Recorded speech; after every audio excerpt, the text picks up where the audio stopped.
시청자 여러분 안녕하십니까? 마켓 시그널 시작합니다. 이주혜입니다. 조민재입니다.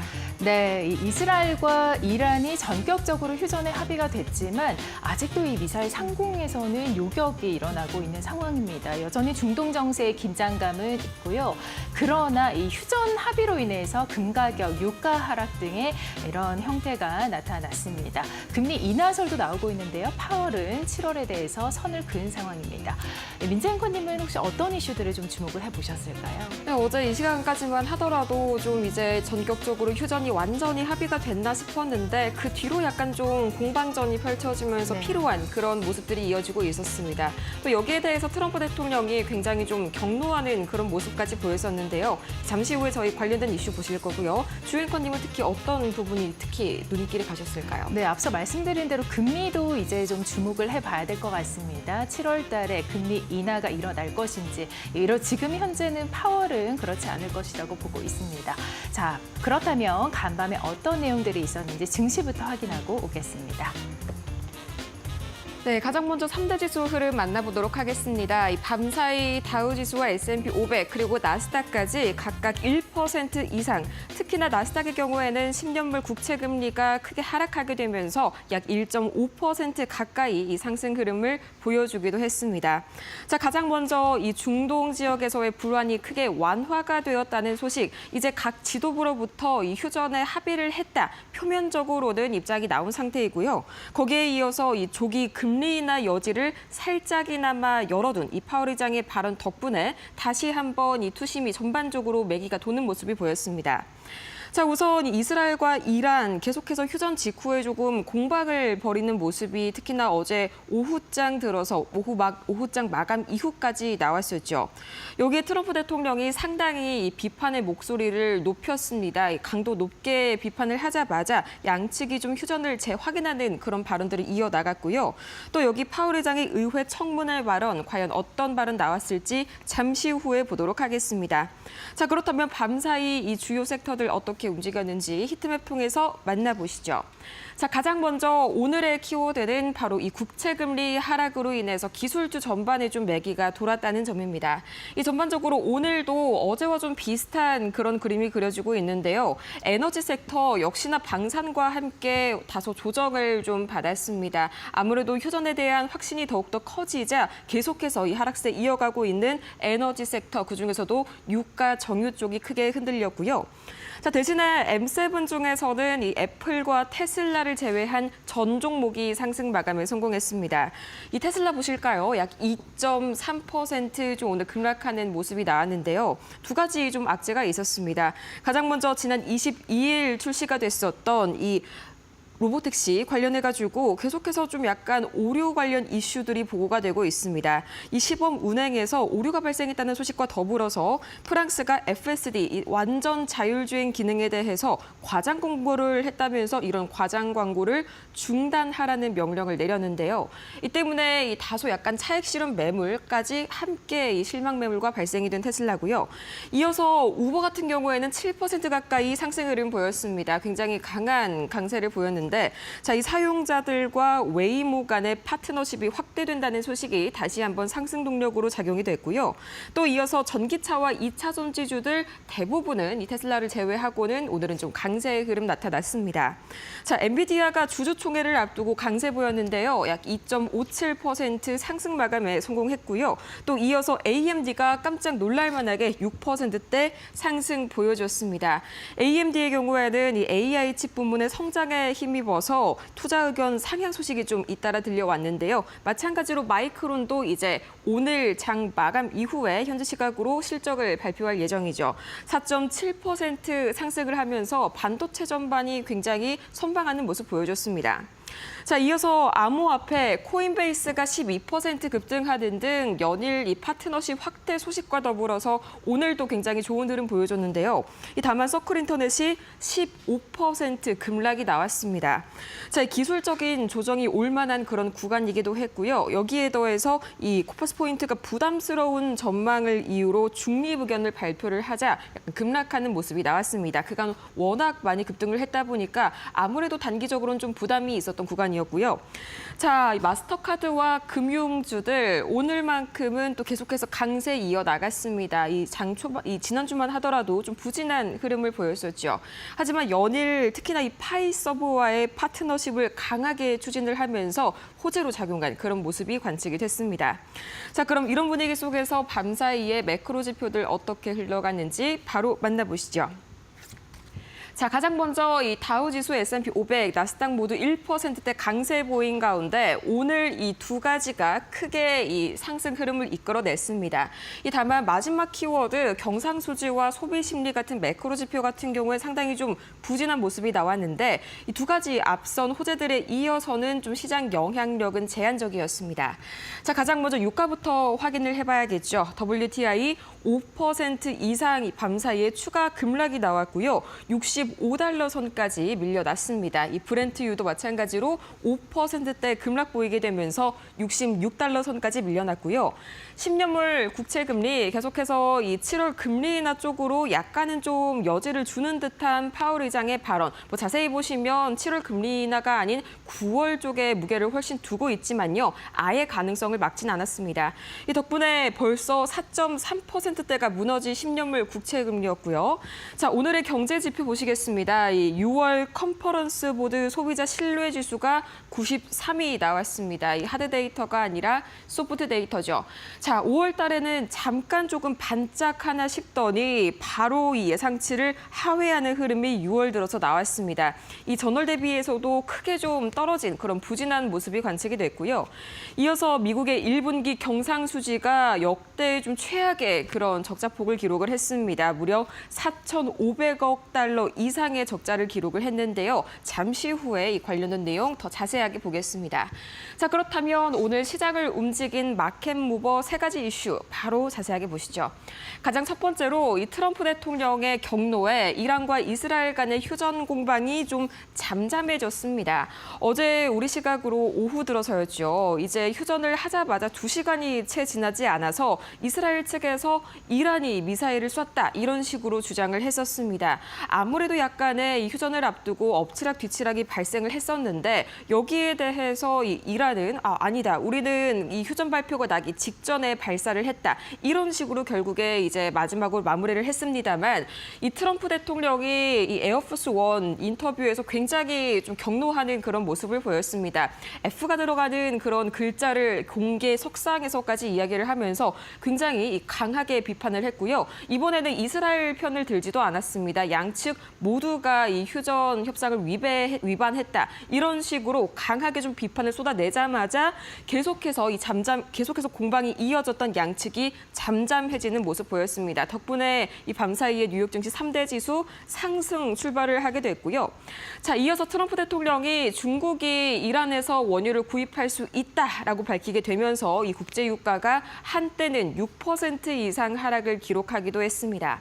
자, 이어서 다음 이슈 만나보도록 하겠습니다. 자, 두 번째 이슈인데요. 파월 의장의 이 하원 청문회 발언에 대해서도 상당히 좀 이번 주 많은 촉각이 기울어졌었죠.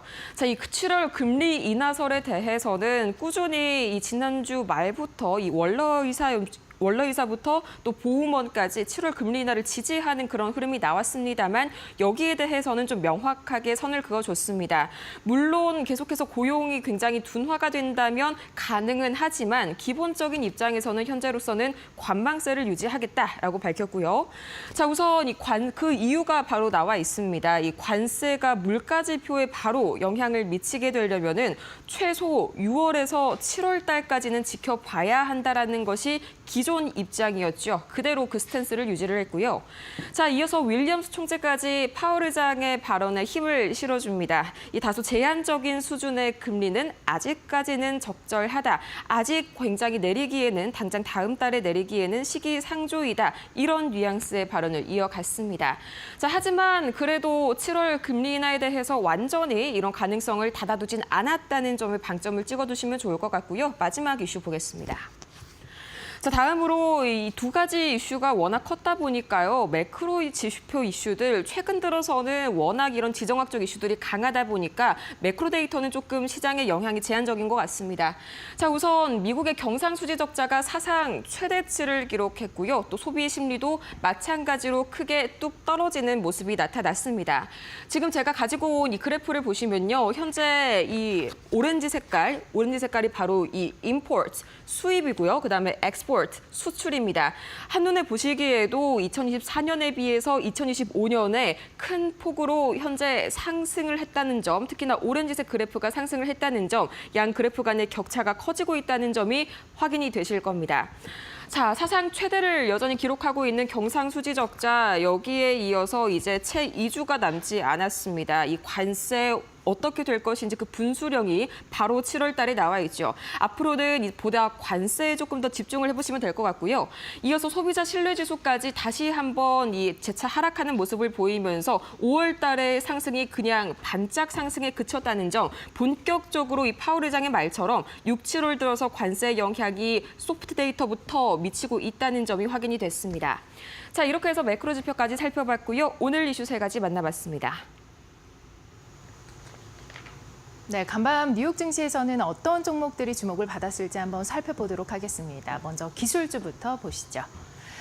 테슬라가 지난 장에서는 8%의 급등을 보였습니다. 상승폭을 다소 반납한 모습이 나타났는데요. 2%의 하락이 나오면서 낙폭을 키웠습니다. 4월 이후에 최대의 상승률을 기록하면서 상당히 호재가 있었지만 이 부분을 불구하고 수익성 모델이 아직까지는 좀 구체화되지가 않았기 때문에 이 부분에 대한 변수가 작용을 했습니다. 앞으로 향후 모멘텀도 좀 주목을 해봐야 될 것 같습니다. 지금 보시면 2%의 오름세입니다. 아마존 같은 경우에는 인터넷 위성이 두 번째로 이제 발사가 됐는데요. 알파벳의 경우에 지금 계속해서 지금 하고 있는 이 테슬라의 스타링크 같은 경우에도 아마존이 지금 강력하게 추격을 해 나가고 있는 상태입니다. 영국에 투자를 한다라는 소식도 있었고 미국 내 농촌 지역에다가 배송 서비스를 확대하겠다라는 모멘텀까지 나오면서 2%의 강한 흐름을 보여줬습니다. 메타 보도록 하겠습니다. 역시 마찬가지로 2% 가까이 올랐는데요. 비디오 생성 스타트업 런웨이 AI를 인수할 것을 논의하고 있다라고 전해지고 있습니다. 메타 같은 경우에는 몇 개월에 걸쳐서 지금 전문가들 또는 AI 전문 업체들과 만나서 인수를 논의하고 또 인력 유입을 검토하고 있는 것으로 전해지고 있습니다. 향후 모멘텀 강하게 들어올 것으로 예상되고 있습니다. 다음 이슈 살펴보도록 하겠습니다. 네, 방산주가 동박해서 하락했습니다. 일단은 휴전에 대한 합의가 나왔기 때문에 로키드 마틴 2%대 그리고 RTX도 2%대 약세 흐름을 보여줬고요. 트럼프 대통령이 이란과 이스라엘 휴전을 발효를 한다라는 언급이 나왔고 지정학적인 리스크가 다소 된 데 따른 기대감이 일으켜지면서 이 부분도 현재 약세 흐름을 보였습니다. 다음 이슈들 보도록 하겠습니다. 자. 그다음은 에너지주인데요. 역시 동반 하락입니다. 지금 보시면 국제유가가 6%대 급락이 나왔습니다. 3%의 엑손모빌도 밀렸고요. 또 쉐브론 같은 경우도 2%대 흐름이 안 좋았습니다. 모멘텀은 같습니다. 이란과 이스라엘 휴전 그리고 이란의 최대 압박을 할 것이다라는 기조가 완화되면서 이 부분 영향을 받았고 유가가 밀렸습니다. 유가가 이스라엘과 이란 공습의 직전 상태로까지 거기보다도 더 떨어진 것으로 알려지면서 이 부분에 대한 영향을 받았습니다. 다음 종목들 보도록 하겠습니다. 코인베이스 보시면은요, 암호화폐주는 시세가 급등했습니다. 비트코인 관련 암호화폐주들 동반해서 오름세 나타났는데요.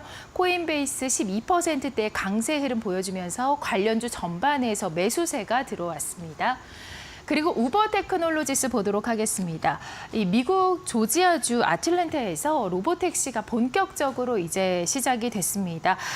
웨이모와 함께 협업을 해서 오스틴과 또 아틀란타 지역에서 서비스를 시작한다라고 밝힌 바 있는데요. 3월에는 오스틴에서 시작이 됐고 이번에는 아틀란타에서 시작이 됐습니다.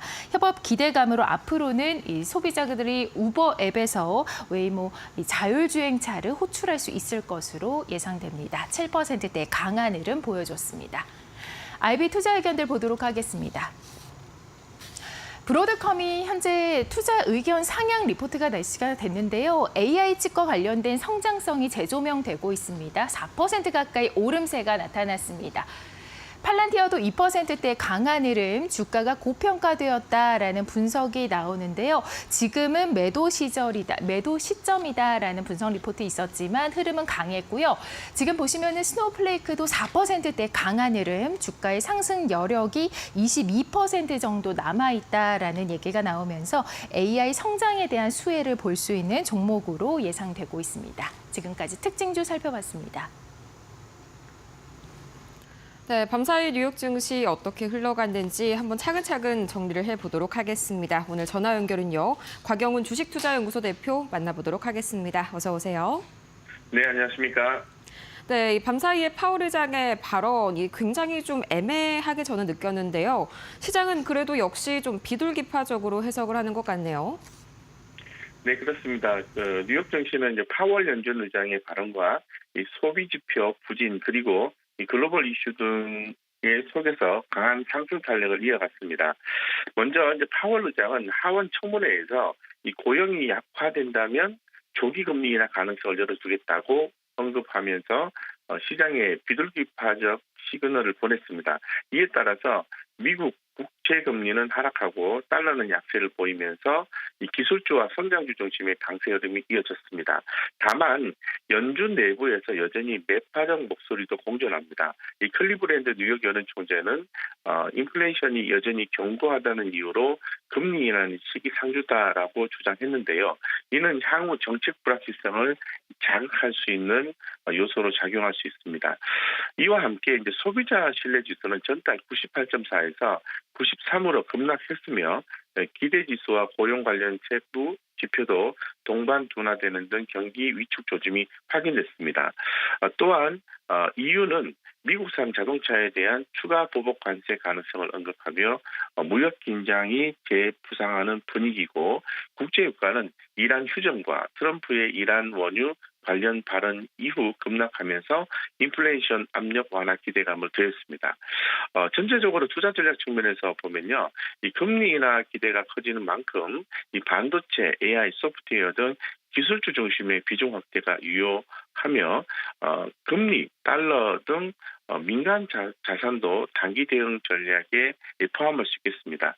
반면에 연준 내부 분열로 인한 정책 불확실성, 소비 둔화 조짐은 리테일, 여행주 등 민간 업종에 대한 보수적 대응을 요구합니다.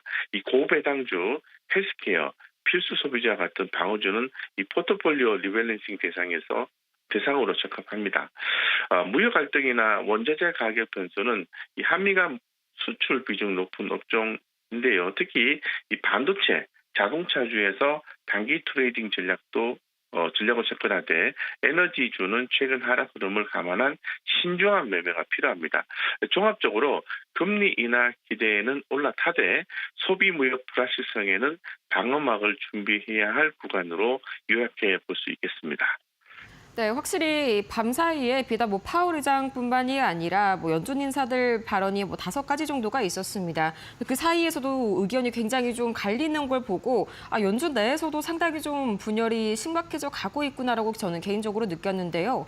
어쨌든지 간에는 이 파월 의장도 7월 쪽에 금리 인하를 완전 가능성을 닫아둔 건 아니다. 이 정도의 좀 방점을 찍으면 괜찮을 것 같습니다.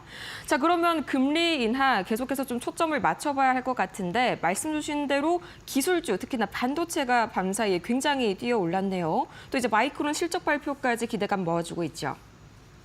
네, 그렇습니다. 전일 뉴욕 증시에서 AI와 반도체, 자율주행, 소프트웨어 그리고 중국 소비 관련 종목이 주도하는 강세 흐름을 보였습니다.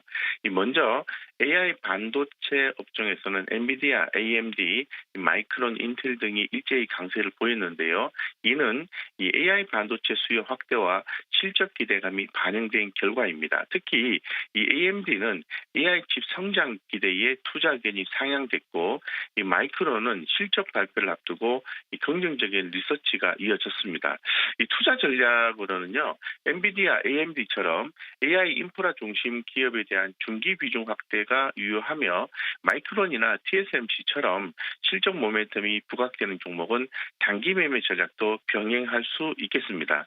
다만 단기 급등한 종목은 조정 시 분할 매수 접근이 바람직합니다. 한편 자율주행 전기차 업종에서는 이 테슬라가 로보택시 결함과 광고 규제로 하락한 반면에 우버는 웨이모와의 협력 소식에 급등했고 리비안과 루시드도 견조한 수요 기대에 동반 강세를 보였습니다.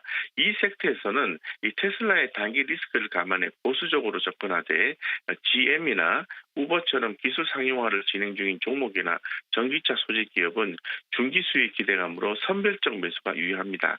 대형 기술주 중에서는요, 아마존과 메타가 각각 물류 인프라와 AI 플랫폼 확대 기대의 강세를 보였고, 애플은 규제 우려로 하락했습니다. 메타와 아마존은 장기 성장 프레임에서 비중 확대가 가능하나 애플은 단기적으로 중립적 인 관점이 필요합니다. 또한 오라클, 팔란티어, 세일즈포스 등 AI 플랫폼 기반 소프트웨어 기업도 강세를 이어갔는데요. 이들은 그 정부 공공기관 중심으로 AI 도입 수혜를 받고 있는데요. 의료, 행정 중심의 디지털 전환 트렌드와 맞물려서 중기 투자 매력이 큽니다. 단, 이 팔란티어처럼 고평가된 종목은 변동성 관리를 위한 분할 접근이 필요합니다. 그리고 이제 비트코인 관련주도 이제 주목이 됩니다. 이 코인베이스는 무기한 선물 상품 기대에 급등했고, 클린스파크도 채굴 성과로 강세를 보였습니다. 다만 서클처럼 규제 민감 종목은 리스크 관리가 필요하며 단기 모멘텀 중심의 전략이 적합합니다. 중국 섹터에서는 알리바바, 바이두, 니오 등이 내수 부양과 로보택시 확대 기대의 상승을 보였습니다. 중국 정부의 정책 드라이브가 강한 만큼 디지털 소비와 자율주행 테마 기업에 대한 중기 전략이 유효해 보입니다. 마지막으로 여행 레저주는 중동 긴장 완화와 실적 호조의 상승, 반대로 방산 에너지는 조정을 받았는데요. 여름 시즌 수요 회복에 따른 크루즈, 리조트주는 단기 상승 흐름을 이어질 것으로 보이며 에너지와 방산은 단기 변동성 속에서 저점 분할 매수 전략이 유효하겠습니다. 요약하자면은 현재는 AI와 기술주의 성장 스토리에 올라타되 규제 리스크와 단기 변동성에는 유연한 대응 전략이 필요한 구간으로 판단하고 있습니다.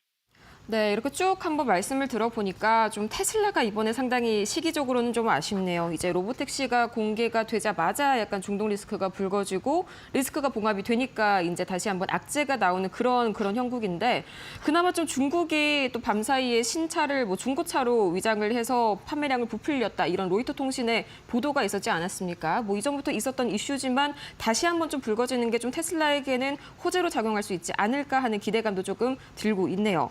자, 그러면 이렇게 흘러갔었던 뉴욕 증시, 오늘 국내 증시에는 좀 어떤 영향 미칠까요? 마찬가지로 좀 커플링이 될까요? 네, 이제 한국 증시는 금일 미국발 금리 인하 기대감과 중동 리스크 완화라는 두 축을 중심으로 추가 상승 흐름을 이어갈 가능성이 높습니다. 미국에서는 파월 의장의 비둘기파 발언과 함께 기존 매파 성향의 연준 인사들까지 금리 인하 가능성의 무게를 싣고 있습니다. 이로 인해 미국 금리 인하 기대가 강화됐고 이는 반도체 AI 소프트웨어 같은 성장주 섹터의 우호적 환경을 조성하고 있습니다. 실제로 전일 뉴욕 시장에서는 엔비디아, AMD, 마이크론 등 주요 반도체주가 실적 기대감 속에서 상승을 보였고 AI 기반 소프트웨어 플랫폼 종목들도 주목을 받았습니다. 이 국내 증시는 전일 이란, 이스라엘 간의 휴전 소식으로 중동 리스크가 급속히 완화되면서 전기전자, 금융, 항공, 석유화학 등 전반적 업종에 매수세가 유입됐습니다. 특히 외국인 투자자는 현물과 선물 시장 모두에서 순매수 전환을 나섰고요. 매수에 나섰고요. SK하이닉스는 장중 시총 200조 원을 돌파하는 강한 수급을 보였습니다. 다만 지수 급등에 따른 과매수 부담도 동시에 나타나고 있습니다. 그래서 금요일부터는 결제 기준 하반기가 시작되는 것만큼 이 기존 주도주의 새로운 추세 전환 종목에 주목할 필요가 있습니다. 투자 전략 측면에서는 성장주 비중 확대 기조를 유지하되 단기 급등한 종목은 조정 시 분할 접근이 바람직합니다.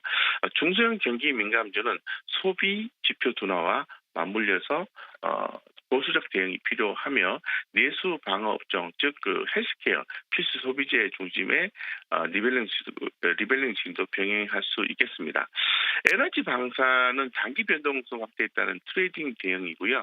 이 코인 관련주나 중국 소비주는 테마별 뉴스 트레이딩 전략으로 접근해 볼 수 있을 것 같습니다. 결론적으로 금리 인하 기대에 올랐을 때 이 과매수 구간과 변동성 확대 구간에서는 이 방어적 유연성이 함께 요구되는 국면이다라고 말씀드리겠습니다. 네, 정말 삼성전자 4%, SK하이닉스 7% 다시 봐도 좀 굉장히 놀랄 만한 어제의 급등이었습니다. 마찬가지로 말씀 주신 대로 좀 단기적인 과열에 유의를 하셔야겠고요. 좀 앞으로도 외인 수급이 들어와주면 좋겠는데 환율 부문이 안정이 된 점은 참 좀 우리 시장에 우호적으로 작용이 될 것 같네요. 자, 이렇게 해서 오늘 저희 곽영훈 이 주식투자연구소 대표와 함께 이야기 나눠봤습니다. 좋은 말씀 고맙습니다. 네, 감사합니다. 네, 이렇게 해서 잠시 후에 머스노 5에서 더욱더 자세한 소식 만나보시죠.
네, 머스노5 시작하도록 하겠습니다. 휴전이 발표가 됐지만 여전히 이스라엘과 이란 사이에서는 그간에 누가 먼저랄 것 없이 추격과 요격이 있었던 것으로 보도가 되고 있습니다. 자, 그런 가운데 트럼프 대통령이 현지 시간으로 24일 이스라엘과 휴전에 들어간 이란의 정권 교체를 원하지 않는다라는 입장을 밝혔는데요. 22일에 밝힌 입장과 정반대의 의견을 내비치면서 진짜 속내가 궁금해지는 시점입니다.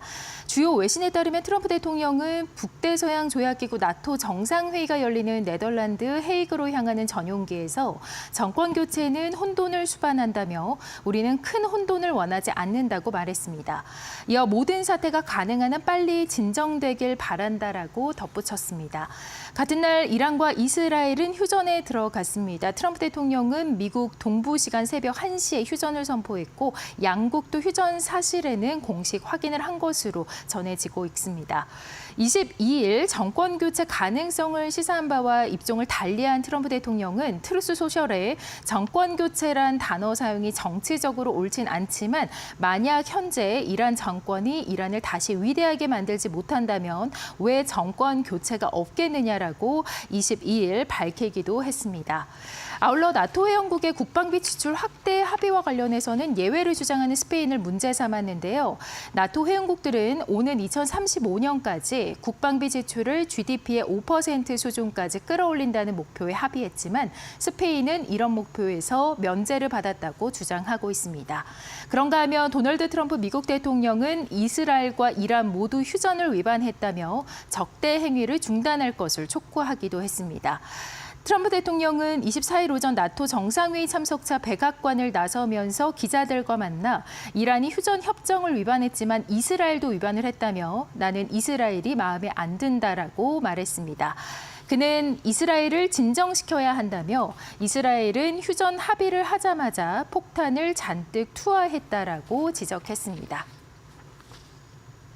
네, 전날 이 국제유가가 7.2% 안팎으로 폭락을 했는데요. 전일장에서도 6% 가까이 밀리는 모습이 나타났습니다. 시장은 전날 이란이 카타르와 이라크 미군 기지를 공습을 하긴 했지만 사전에 통보하면서 인명피해가 없었다는 점을 근거로 이란 전쟁이 봉합 국면으로 가고 있다는 예상 속에서 공급 우려에서 벗어난 것으로 전해집니다. 장이 끝난 후 도널드 트럼프 미국 대통령은 이스라엘과 이란이 휴전에 합의했다고 발표했고 그 소식에 유가는 하루 뒤인 24일 또다시 하락했습니다. 이틀에 걸친 급락세에 이어서 국제유가는 이스라엘이 이란을 기습 공격하면서 유가 폭등을 촉발했던 지난 13일 이전보다도 외려 더 낮은 수준으로 떨어졌습니다. 국제유가 기준물인 브렌트유는 8월 인도분이 전정 대비해서 4.34달러, 6.07% 급락한 배럴당 67.14달러로 마감했고요. WTI도 8월물이 4.14달러, 6.04% 급락한 배럴당 64.37달러로 장을 마쳤습니다. 이는 이스라엘의 이란 공습 이전인 지난 12일 유가보다도 크게 낮은 수준으로 전해집니다. 트럼프 대통령은 이란 석유 세컨더리 제재도 중단하고 전쟁도 끝나면서 공급 위축 우려가 완전히 가셨다라고 강조하고 있습니다. 트루스 소셜에 올린 글에서 중국이 이제 이란에서 석유 구매를 재개했다고 말했고요.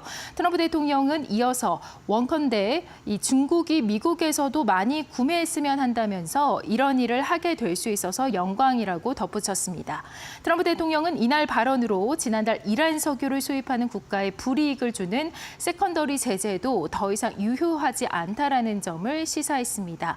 앞서 그는 이란을 협상 테이블로 끌어들이기 위해서 이란의 주요 외화 획득원인 석유 제재에 나서 이란 석유를 구매하는 나라들은 미국과 사업에 불이익을 받을 것이라고 경고한 바 있습니다. 이는 사실상 중국을 겨냥한 것으로 풀이되고 있습니다.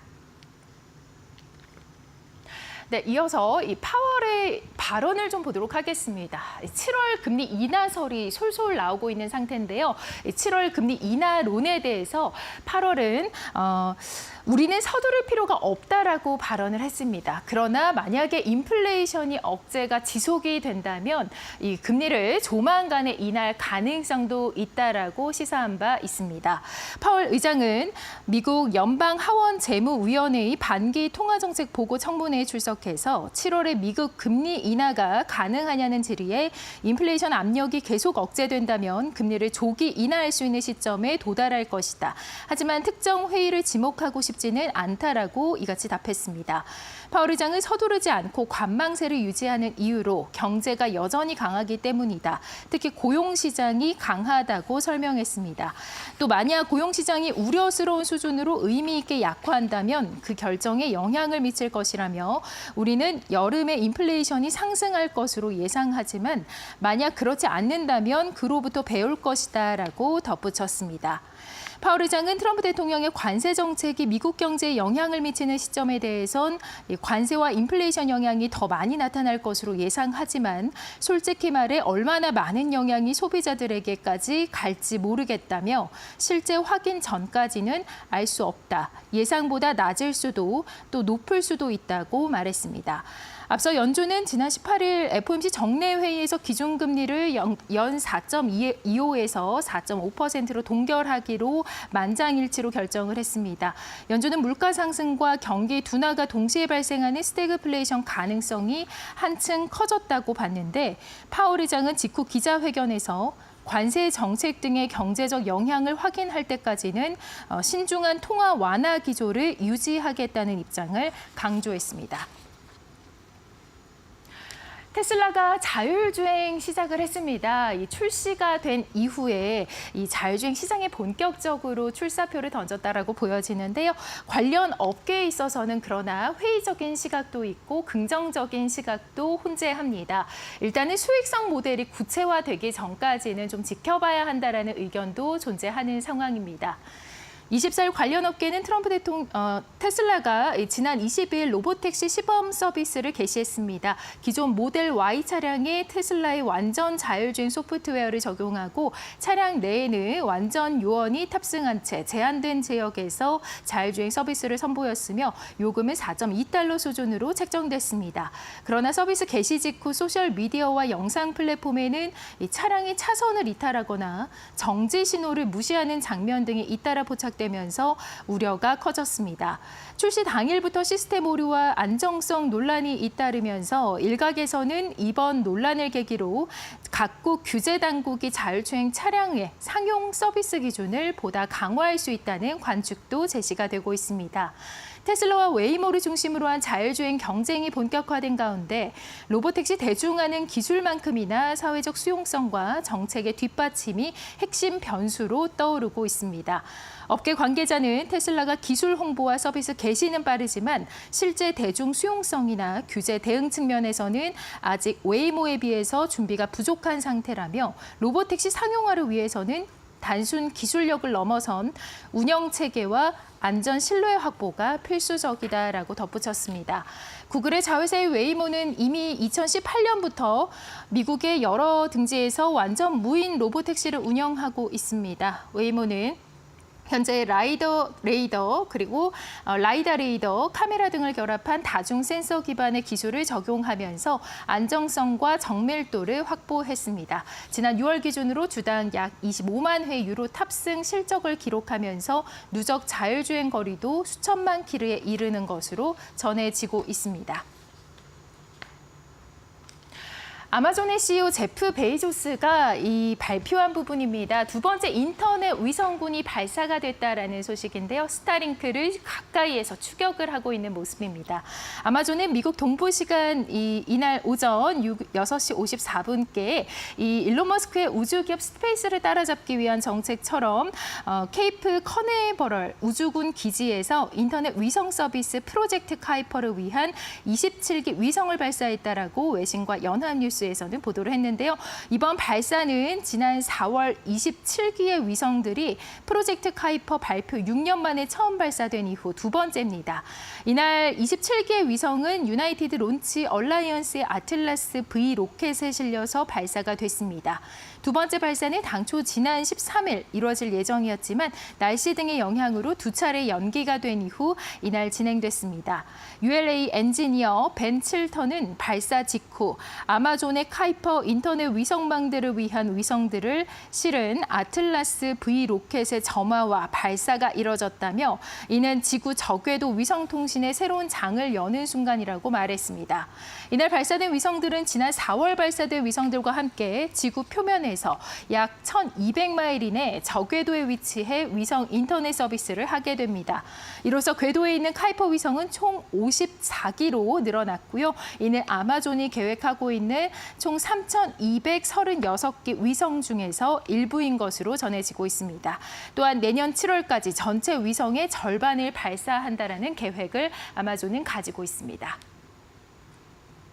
네, 지금까지 머스노5 살펴봤습니다.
안녕하세요. 메디토크 신일섭입니다. 오늘의 첫 주제는 트럼프 역시 베이비 드릴 베이비 받지입니다. 어, 지금 되게 우스꽝스러운 상황이 또 연출이 됐는데, 자, 지금 이스라엘하고 이란하고 휴전 협정을 12시간 안에 할 것이다라고 트럼프가 선언을 해버렸잖아요. 근데 그 뒤로 바로 그냥 이스라엘과 이란이 또 충돌하는 이런 상황이, 이런 약간 데자뷰가 몇 번 있었죠. 트럼프가 먼저 말을 선제적으로 했으나 말을 안 듣는다기보다는 트럼프가 그렇게 먼저 선언하는 경향이 강합니다. 예전부터 보시면 그 미국 대통령이라는 그 지위가 있잖아요. 그렇기 때문에 뭐가 협상이 되거나 무슨 선언문이 나오거나 서명이 안 됐는데 그냥 자기가 얘기를 해버려. 지금 나토도 마찬가지잖아요. 지금 나토도 지금 방위비 5%에 대한 사인을 안 했는데 지금 그냥 일단 무조건 된다고 생각하고 내가 말하면 그냥 그게 길이다. 신이잖아요, 신. 그러니까 내가 말하는 것이 곧 길이요. 그러니까 그냥 이미 말했어요. 이미 방위비 GDP에 5% 안 올리면 나토 탈퇴해버릴 거라고 위협을 했기 때문에 안 올리면 안 되는 거죠, 이제 그냥. 그러니까 미리 그냥 이것도 마찬가지. 이스라엘, 이란 둘이 뭐 서명하고 그게 뭐가 중요해. 그렇죠?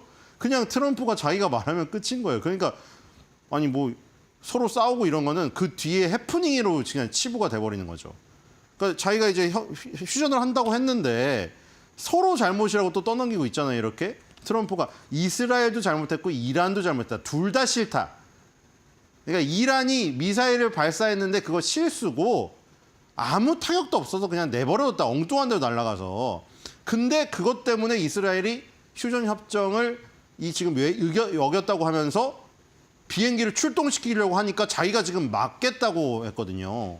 그러니까 지금 뭐 휴전 협정 위반 혐의로 서로 고소를 하고 뭐 이거 어쨌든 간에 지금 이 사안은 이미 사실 게임이 끝났죠. 어저께 14발 발사할 때부터 끝난 거 아닙니까? 그러니까 만약에 보복을 한다고 했으면 기습을 하고 200발, 300발을 쏴야지 왜 14발을 쐈겠습니까? 얘기한 대로. 14발 맞았으니까 14발. 그것도 14발 벙커버스터 맞은 거를 14발 그냥 미사일로 지금 입고를 시킨다는 것 자체도 웃긴 얘기인데 어쨌든 이란의 자존심 세워주는 거죠. 그리고 어제 위성사진에 다 찍혔잖아요. 카타르 공군기지에서 이미 그 전투기 싹 다 옮겼잖아요, 옆으로. 빈 공항에다 갖다 때린 거 아닙니까? 그러니까 14발이라는 그냥 그 상징적인 의미만 준 거예요, 이란한테. 그렇죠? 이란한테 상징적인 의미만 준 것이고 아무 의미가 없습니다. 그러니까 이미 거기서 끝난 거예요. 여기서 이제 후의 싸움들은 그냥 해프닝이죠. 해프닝으로 치부가 된 게 아니라 정말 해프닝입니다. 그리고 이제 여기서 휴전 안 하면 어떻게 할 겁니까?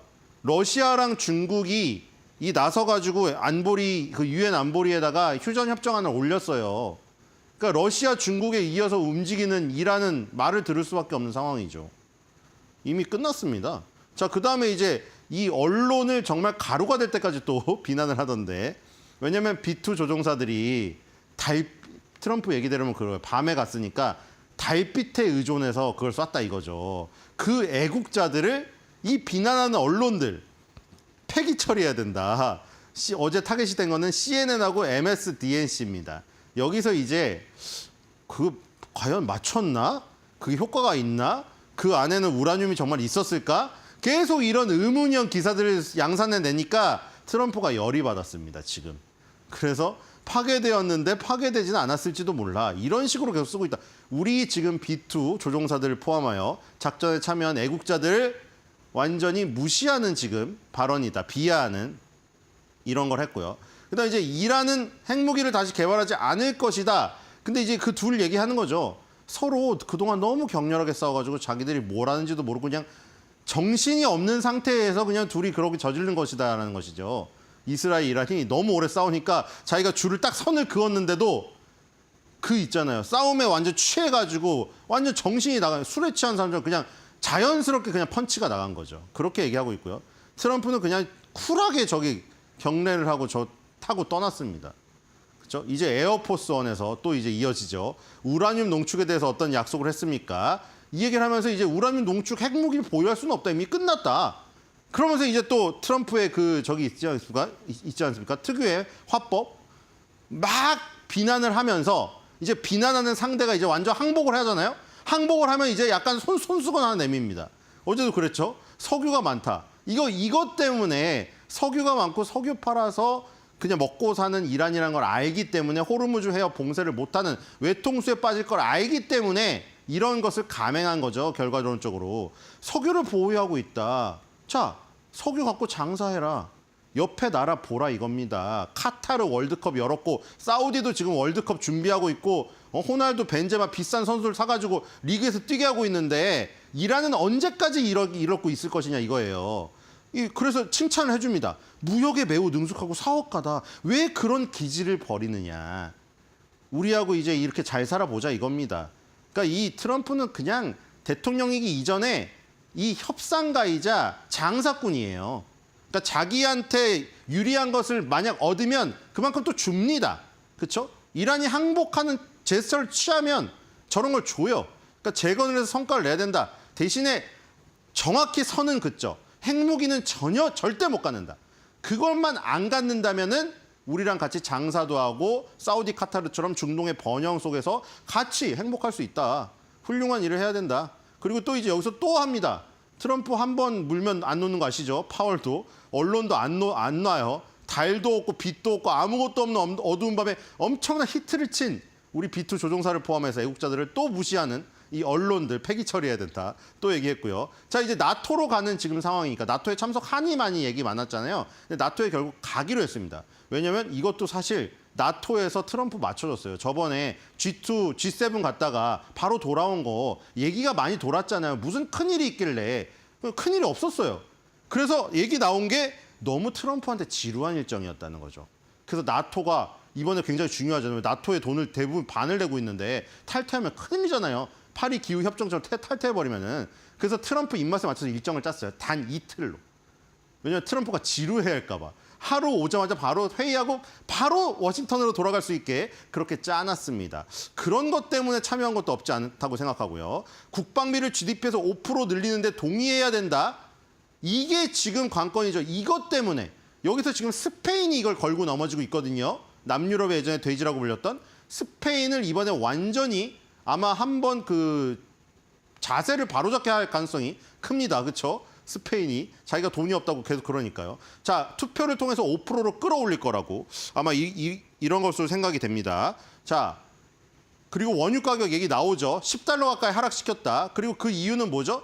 베이비 드릴 베이비로 내가 에너지부에 요구를 해가지고 그동안 한 번도 해본 적 없던 방식으로 굴착을 해서 석유를 파내고 있다는 겁니다. 그러니까 미리 이것까지 대비를 한 거죠. 물론 호르무즈 해협에 지나가는 이 미국의 석유 양이 2%밖에 안 되지만 미국에서 쓰는 거에 어쨌든 그거에도 불구하고 유가가 급등할 때 대비해서 베이비를 또 외쳐놨습니다. 자, 그리고 마지막에 또 웃기죠. 노벨 평화상을 받을 수 있을 것 같나요? 이게 그 빌 에크먼이 말한 그리고 트럼프 지지자들이 말한 그 시나리오의 하나죠. 결국 이 중동의 번영을 물론 벙커버스터는 떨어뜨렸지만 이란을 자제시키고 번영의 이 어떤 무리로 들어오게 함으로써 결국 결과론적으로 트럼프의 목표는 뭡니까? 노벨 평화상 받아가지고 역사책에 트럼프 노벨 평화상 이거 역사책에 쓰이는 게 그게 목적이에요. 그래서 기자가 또 질문했죠. 근데 자기가 또 이게 남사스러우니까 또 이거 대답을 안 하고 가버렸어 또.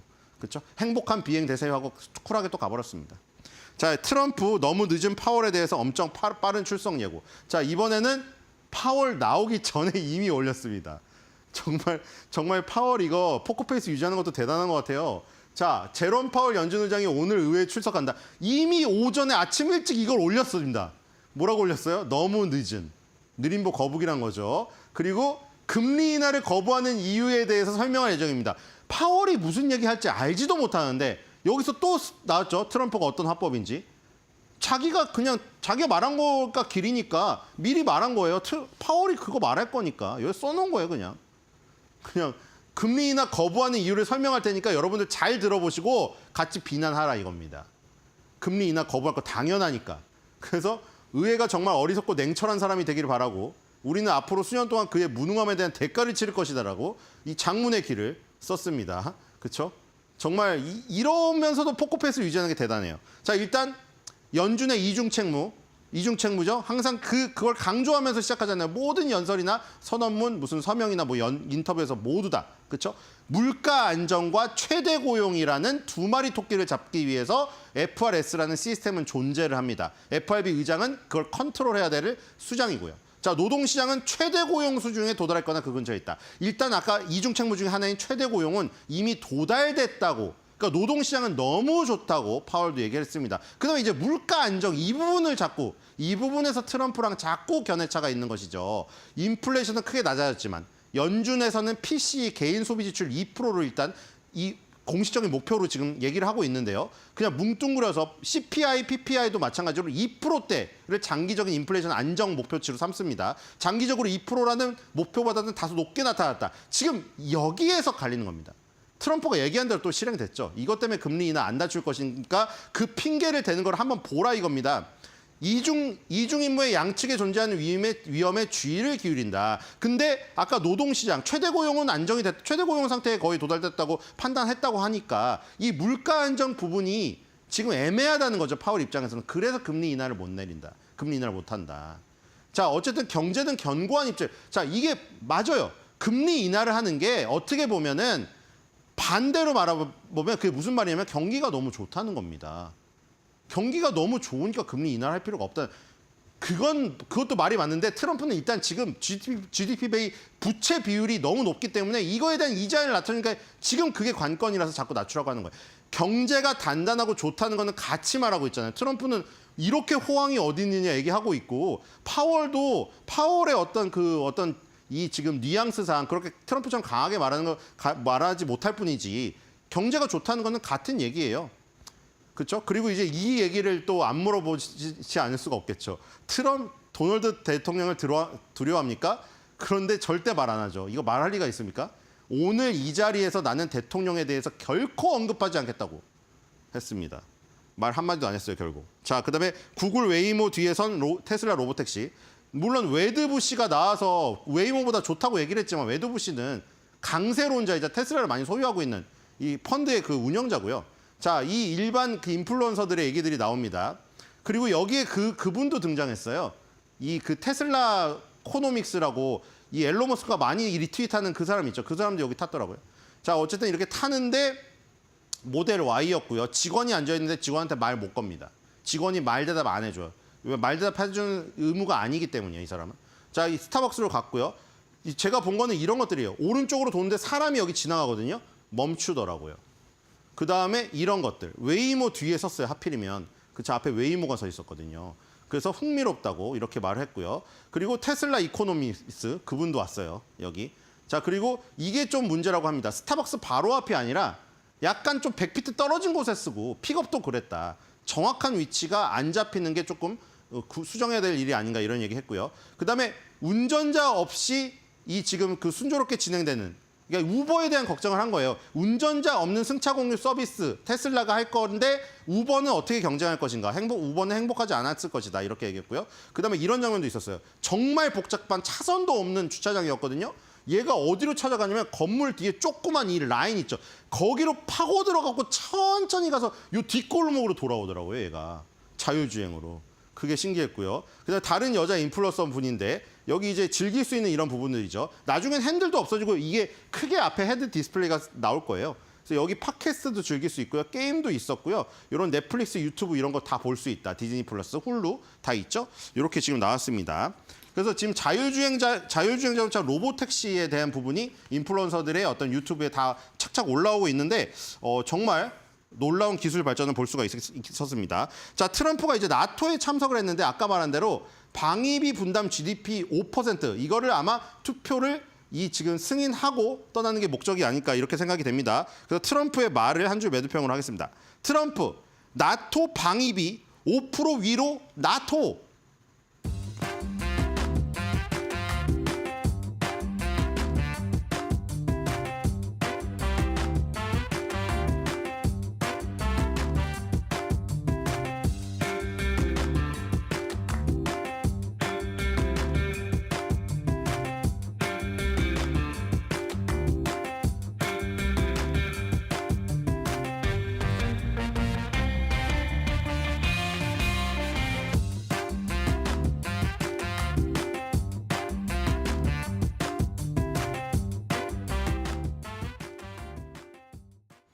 자, 이 밤사이에 뉴욕 증시에서 있었던 일, 과연 오늘 우리 시장에서는 어떤 섹터, 어떤 관련주들 움직일지 함께 살펴보도록 하겠습니다. 자, 가장 첫 번째입니다. 역시나 유가 이야기를 빼놓을 수가 없을 것 같습니다. 가장 먼저 WTI가 65달러 선, 이 종가 기준입니다. 이 오늘 뉴욕 증시 마감 시점 기준인데요. WTI가 65달러 선 그리고 브렌트유가 66달러 선까지 떨어지면서 5%대 급락세를 보였습니다. 물론 이스라엘과 이란 간의 이런 자체적인 휴전이 좀 잠잠해진 그런 상황들이 연출이 된 것도 있지만요. 여기에 트럼프 대통령이 중국이 이란산 원유를 계속 구매할 수 있다라고 또 언급을 했고요. 미국에서도 좀 많이 구매하길 원한다라고 다시 한번 좀 본인의 희망사항을 밝혔습니다. 이 덕분에 장중에서는 6%대까지 하락세를 보였었던 이 국제유가 덕분에 오늘 이 석유화학과 유틸리티까지 함께 좀 지켜보시면 좋을 것 같고요. 한국전력이 어제 20%대 강세를 보였습니다. 이 중동 정세 리스크 완화 이슈도 있었지만요. 여기에 더해서 증권가에서 이 KB증권이 리포트를 발간을 했습니다. 이 3분기 전기요금 동결에도 실적 개선이 기대가 된다. 그만큼 모멘텀이 풍부한 한국전력까지 보시길 바라고요. 이어서 다음 만나보도록 하겠습니다. 또 파월 의장의 청문회 발언까지 달러 약세를 건드리는 요인으로 밤사이에 작용이 됐는데요. 자, 인플레이션이 예상보다 강하지 않다면 금리를 더 빨리 인하할 수 있다라고 가능성을 좀 열어두는 그런 발언을 했습니다. 이 덕분에 밤사이에 국채 금리는 급락했고요. 또 달러 역시 약세 기조를 보였는데요. 이 현재 달러 인덱스가 97선 중반대까지 좀 후퇴하는 모습을 보였습니다. 계속해서 전망상으로는 이런 달러 약세가 올 하반기까지 좀 쭉 지속이 될 수 있다. 이런 가능성까지 좀 열어두고 있는 상황인데요. 마찬가지로 항공과 금융 그리고 철강까지 함께 보시길 바랍니다. 특히나 중동 리스크가 해소가 됐기 때문에 다시 한번 이 시장의 눈이 상법 개정 이쪽 수혜 섹터, 즉 금융과 지주 쪽으로 쏠릴 수가 있겠는데요. KB금융 그리고 우리 금융지주까지 좀 좋은 상승 흐름 기대가 됩니다. 자, 이어서 다음 이 연준이 또 SLR 관련해서 이번 바로 오늘 밤입니다. 관련 이슈들이 계속 나올 예정인데요. 우선 첫 번째로 SLR 규제 완화 조금 어렵게 느껴지실 수도 있겠지만 보완적 레버리지 비율 SLR 한마디로요. 이 은행이 대출할 수 있는 돈을 늘려주겠다는 겁니다. 당연히 유동성이 늘어날 거고요. 거기에다가 이 STO, 이 증권형 토큰이죠. 여기에 관련해서도 논의가 일어나게 됩니다. 한 자리에서 논의를 하게 되는데요. 어쨌든지 간에 유동성이 증가하게 되면 이 STO, 투자 수급이 늘기 때문에 한마디로 호재, 전반적인 시장 속에 호재로 작용을 한다. 이렇게 보실 수가 있겠습니다. 자, 이 컴투스 홀딩스부터 핑거, 아톤까지 연일 상승을 보여주고 있는데 앞으로도 추가적인 이런 동력으로 작용이 되지 않을까 싶습니다. 자, 이어서 다음으로 마이크론 테크놀로지 드디어 내일 우리 시각으로 오전 5시에서 6시 사이입니다. 새벽에 실적 발표를 앞두고 있는데 역시나 계속해서 증권가에서 이 목표치 상향 소식도 들려오고요. 또 호실적 전망까지 이어지고 있습니다. 자, 우선 지난 3월이었습니다. 이 마이크론이요. 이번 분기 실적 가이던스 좀 자체 전망치긴 했지만요. 매출로 86억 달러에서 이제 90억 달러까지 제시를 했는데요. 상당히 당시의 월간 컨센서스가 84억 달러 선이었다는 걸 감안을 한다면 굉장히 뛰어넘는 그런 어마어마한 전망치를 보여준 겁니다. 자, 마찬가지로 관전 포인트 올해 연간 디램 수요 과연 기존 대비해서 좀 높아질 수 있을지도 같이 보셔야겠는데요. 삼성전자와 SK하이닉스 기본적으로 당연히 함께 보셔야겠고요. 이어서 펜트론과 한미반도체, 리노공업까지 이 반도체 소부장 HBM 관련주들도 집중해 보시길 바랍니다. 자, 이어서 다음으로 이 브로드콤도 마찬가지로 실적 발표에 대한 기대감 그리고 이런 투자 의견 상향 소식이 잇따르고 있습니다. 이 밤사이에는 HSBC가 목표가를 400달러로 제시를 하면서 투자 의견을 매수로 한 단계 올려 잡았는데요. 마찬가지로 계속해서 이 HBM 특히나 반도체, 이 브로드컴이니까요. 통신주까지 함께 보시면 좋을 것 같습니다. 자, 우리넷부터 원익 IPS, 다산네트워크스, 유비쿼스까지 이슈 챙겨가시길 바라고요. 마지막으로 이 중국 관련한 이 내수 진작 이슈들이 계속 나오고 있습니다. 있습니다. 이 밤사이에 중국 차 관련 이슈도 있었던 만큼 요새 이런 중국 지표들 그대로 믿어도 될까 싶은 그런 마음도 들긴 하지만요. 이 중국 인민은행이 소비 지원 방안을 발표를 하면서 지속적으로 좀 내수를 끌어올리려는 그런 이슈들은 나와주고 있습니다. 마찬가지로 중국 소비주들, 화장품주들, 면세점, 그리고 여행주들까지 함께 지켜보시면 좋을 것 같고요. 이렇게 중국 소비주들 같은 경우에는 기대감만으로도 이렇게 움직이는 경우들이 많으니까 단기적으로는 한번 지켜보시는 것 필요할 것 같습니다. 이렇게 6가지 살펴봤습니다.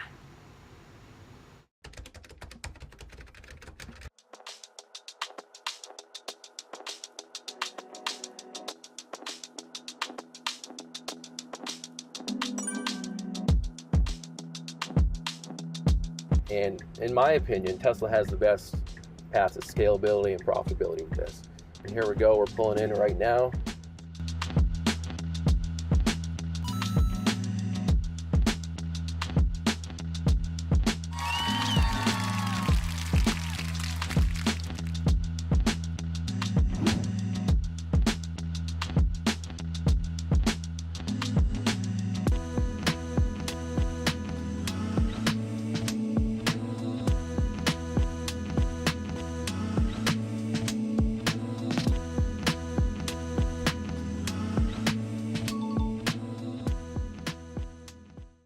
실제 테슬라 같은 경우는 이제 어떤 비전, 결국 카메라 센서를 이용해서 영상 데이터를 분석해가지고 로보택시를 무인으로 운영하거든요. 상당히 커브를 틀 때 보면 횡단보도에 사람이 있을 때 잠시 멈췄다가 가는 모습, 이런 부분에서 상당히 안정적인 인상을 받았고요. 다만 이게 날씨가 맑고 좋은 케이스잖아요. 그렇기 때문에 비가 오거나 어두울 때 어느 정도 정상적으로 작동할지가 상당히 좀 걱정이 되는 부분들이 있고, 그 다음 테슬라 같은 경우는 현재 완전 무인으로 운영한다기보다는 운전자는 없습니다만 원격 조정할 수 있는 운전자가 상시 연결되게 하는 걸 보면 아직 레벨 4의 완전 무인하고는 다소 좀 거리가 있지 않나 이렇게 보고 있습니다.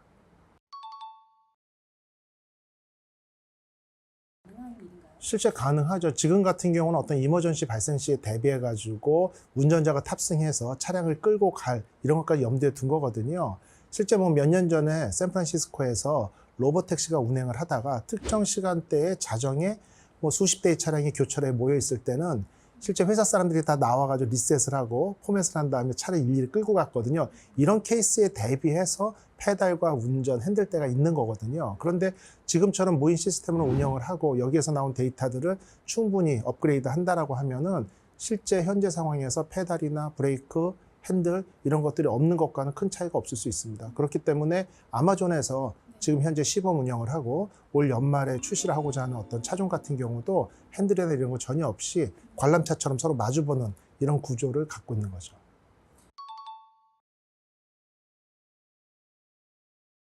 테슬라의 로보택시는 실제 영상 데이터를 바탕으로 모든 상황을 파악을 합니다. 그렇기 때문에 다소 좀 걱정이 돼요. 뭐 비가 많이 오거나 안개가 끼거나 야간에는 실제 가시거리 확보가 좀 어려울 수 있지 않습니까? 그렇기 때문에 단기적인 면에서는 웨이모가 좀 유리하다고 볼 수 있어요.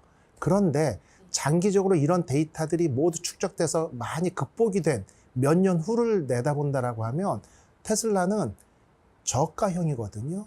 레이다나 라이다 이런 게 없잖아요. 그러니까 비용을 싸게 미니멀 이렇게 할 수 있는 거고, 또 한 가지는 이 시스템을 그대로 업데이트를 통해 가지고 기존의 테슬라 구매 고객들이 서비스를 그대로 이용할 수 있다는 거죠. 그러니까 안전이 확보됐다 하는 시점에 기존에 판매된 모든 테슬라한테 자, 이 시스템 적용하면 갑자기 수십만, 수백만 대가 동시에 로보택시 기능을 펼칠 수 있다는 게 최대 장점이고요.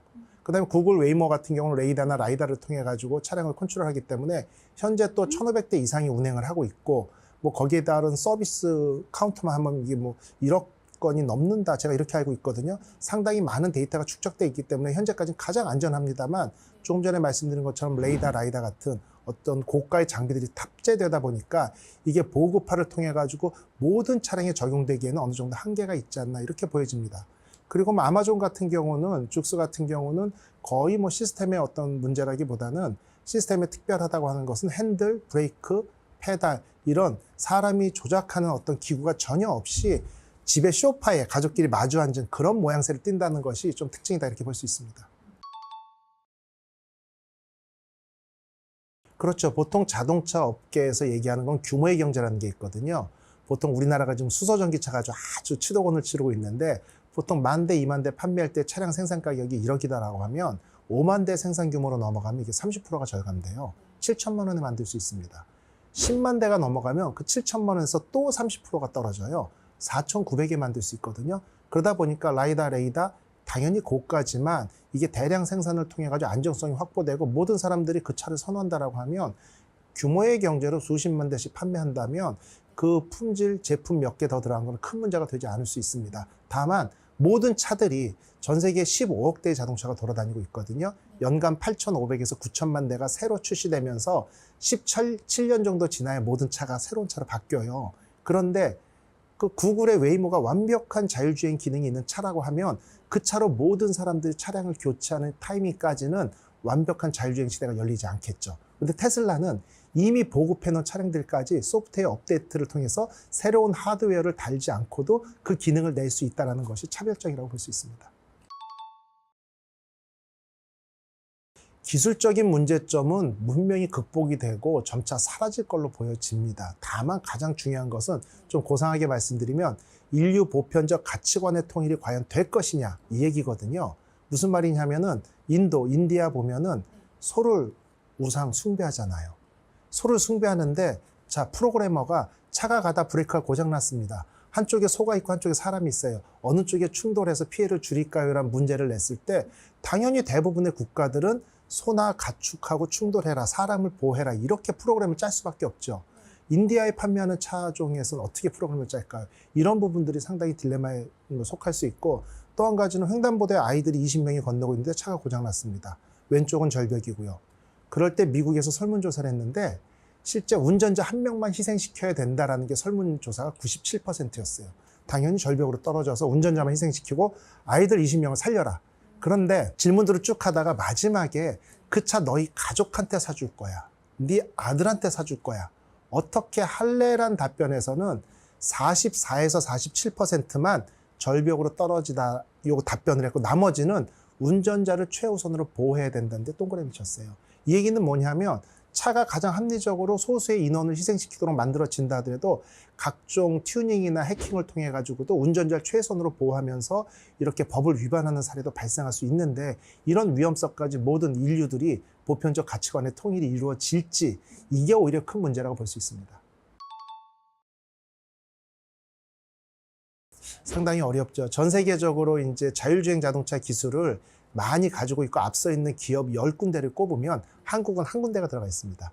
미국하고 협업 통해 가지고요. 근데 미국이 한 6개 회사가 들어가 있고 중국이 4개 회사예요. 그러니까 전 세계 자율주행 자동차 시장을 중국과 미국이 4대 6으로 양분하고 한국은 간신히 껴있다는 얘기거든요. 그런데 왜 이런 일이 있었을까? 제작사의 기술 뭐 이런 건 중요하지 않고요. 보통 경쟁력을 보면 자원, 시장 규모, 기술력, 규제 4가지로 평가합니다. 근데 우리나라는 기본적으로 자원은 좀 부족하죠. 시장 규모도 작죠. 중국이 한 27분의 1밖에 안 되다 보니까 중국은 내수 시장만 공략을 해도 충분히 기업이 먹고 살고 기술력을 키울 수 있는 여건이 되는 거죠. 기술력은 우리나라가 상당히 앞서 있습니다. 제법 많이 쫓아갔어요. 마지막에 규제인데 우리나라 서울시에서 심야에 로보택시 운영하거든요. 근데 운전자가 탑승하고 있습니다. 왜 그럴까요?